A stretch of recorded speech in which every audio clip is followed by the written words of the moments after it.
Are you in the middle of a breakup with a narcissist?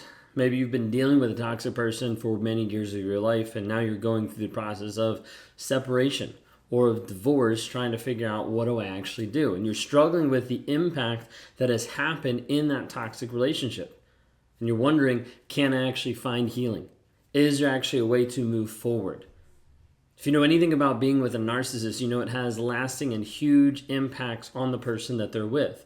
And so, stepping into that realm of understanding more about it, you're wondering, is this actually possible for me to heal? Is this actually possible for me to progress and move through this? If you guys are new here, my name is Ben Taylor. I'm a self aware narcissist on this channel to provide awareness, growth, healing, change, and development. I'm the founder of Raw Motivations, the creator of the NARC app, and your guide in the Escape Toxicity, the 7-day challenge to healing. You can go to that at escapetoxicity.com to learn more about that. If you like what you see here or what you listen to, just go ahead and please subscribe, hit like, hit notifications so you get notified when we drop new episodes on here every single day, because we want you to help to be in a place of understanding and awareness than just the concept about narcissism, but what does it actually look like? What does it actually seem like on a day-to-day basis? So when you're navigating a narcissistic breakup, we're going to talk through this concept of the breakup, the impact that it has, and then strategies to move forward and to be able to help you progress in your healing journey. When you're dealing with this aspect of a narcissistic breakup, it produces a giant impact.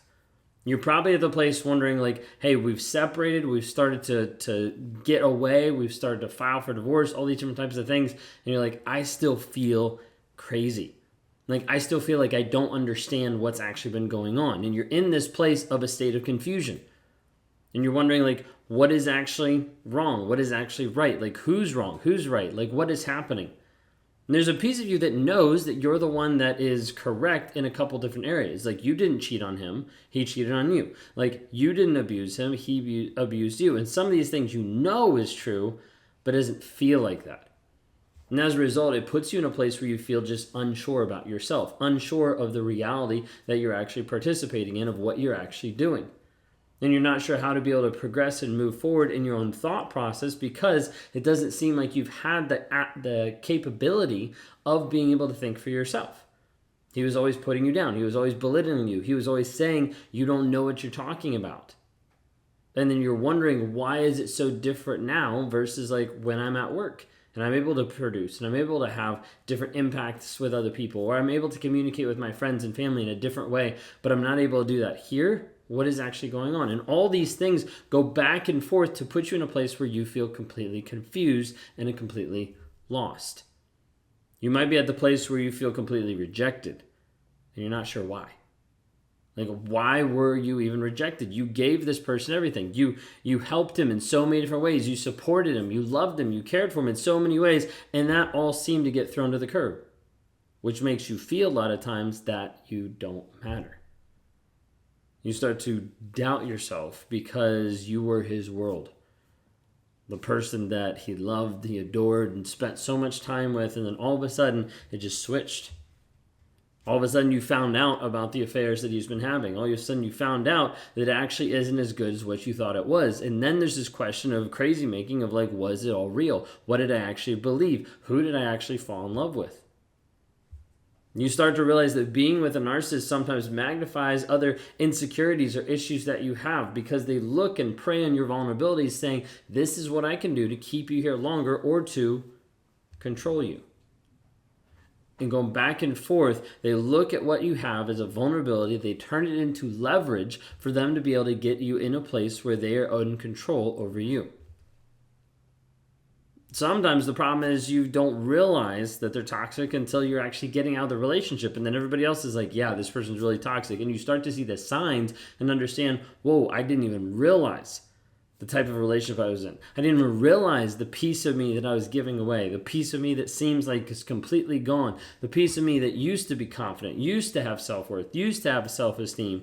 Where did that person go? And sometimes you'll start to doubt if it's actually you, if it's your fault, because you behaved toxic in your own mind. You reacted in certain ways. You yelled in certain conversations. You threw things in certain conversations because you were so frustrated the other person wouldn't open up. And there's a piece of you that knows that it's not you, but you still question, you still wonder, something that still keeps you up at night thinking, maybe if I would have done something different, he would have stayed. Well, that's a piece that a lot of people struggle with in the breakup, is when they recognize that it's narcissism, the breakup, they still feel like it's them. He's told you that it's you, and you're like, well, it must be me, because it must be me, because that's what he's saying. And you'll get told over and over and over again that it's your fault. That it's not his. That it's your fault that he cheated because he wasn't getting his needs met. That it was your fault that he did the things that he did because you deserved it. Because of how you acted. Because of how you responded. Because of the person you texted 3 years ago. There's all this blame that gets shifted and put on you time and time again. And blame shifting is a giant part of always placing everything else on you, it being your fault. Even though something else might have happened. Even though he might have done this, it's still your fault. And you start to take on blame that is not even yours to take. You start to take on stuff that the other person has done that you had no control over, no influence over, but that person blames you so they feel better about themselves. You get to the place where the narcissist is stonewalling you and just putting up this barrier, won't communicate, won't talk, like they're giving the silent treatment, and then you start to look crazy and you start to look obsessive because you're trying to get him to talk. We see this happen so many times in court systems and also in couples therapy because you're frustrated. You just want him to communicate. And it looks like you're the crazy one. It looks like you're obsessive because you're yelling, screaming, just trying to get some reaction. Because the other person isn't willing to engage or even just open up their mouth and communicate about what's going on inside. Now, this aspect makes you feel over and over like you're crazy, like you're obsessive, and it starts to have you spiral out over him. And it feels like, in one sense, that he's in control of you because you're disconnected from him, but you still want that. Like, you don't want this relationship, but you still want this relationship. Like, you're confused about it, but you still want to go back. And this is the aspect that builds the trauma bond. This addictive cycle that keeps you locked in to this thought process of continuing to go back to a toxic person, to a narcissist, over and over and over again. So as a result, we have to build healthy boundaries.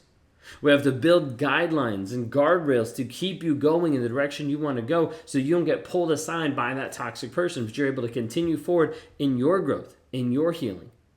Moving forward to the person that you want to be, not the person that they created you, not the person that they molded you to be. So how are you going to deal with some of this? How are you going to dealing with the separation, the divorce, like going through this breakup? The first aspect is self-care, establishing the priority of you versus him. This doesn't mean you're becoming a selfish person. This doesn't mean that you're prideful because you're like, oh, it's all about me, not about him. This doesn't mean you're turning into a narcissist by any means. What it means is you're no longer letting that person control you to the point that you no longer work on you. So many times you've controlled and changed so many things about yourself for that person, but they've never changed anything for you. They've never changed anything for themselves, and as a result, you haven't changed anything for yourself because you've been so busy serving someone else. And so this aspect of self-care, getting back to the basics of this is what I need to get back to. And you start to know that healing actually is possible. We say that and we try to communicate that to people. If you're not crazy, you're not alone, and you're not hopeless, because so many people feel like that. You might feel like that right now.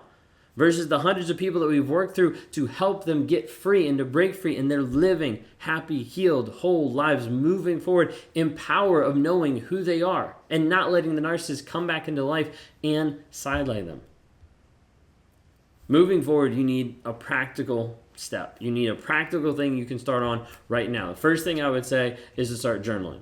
If you haven't had a chance, I would recommend going to Amazon and checking out the Fantasy to Reality, From Fantasy to Reality, the book that we have. It's a journal on there that you can access and start questioning your own reality and writing it down and writing down the things. Because when you write down something, it proclaims your truth. It helps you actually move forward in your healing journey. I would also say you need to build habits daily to be able to help you move forward.